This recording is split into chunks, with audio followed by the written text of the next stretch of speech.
Inteligencia dental. El líder indiscutible y absoluto en educación dental a distancia en idioma castellano.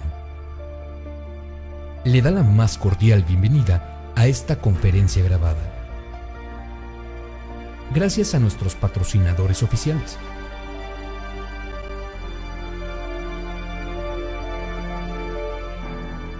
Le ofrecemos siempre un amplio abanico de temas útiles y de actualidad, entregados con alta calidad, por excelentes conferencistas.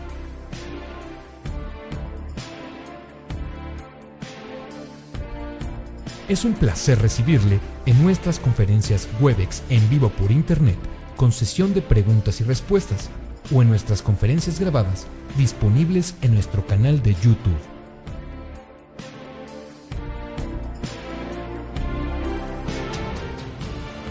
Sus sugerencias y comentarios son bienvenidos en promo@inteligenciadental.com. Por último, le invitamos a visitar nuestro website, en donde encontrará toda la información disponible: www.inteligenciadental.com. Que disfrute esta conferencia.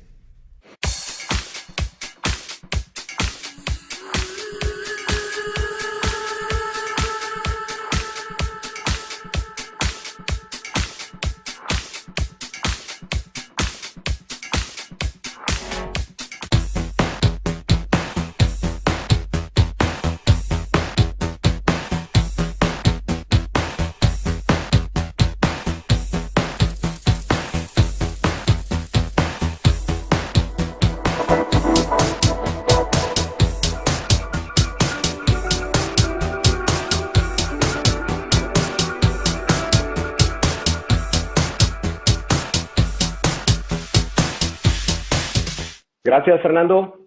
Muy buen día para ti, un buen día para todos.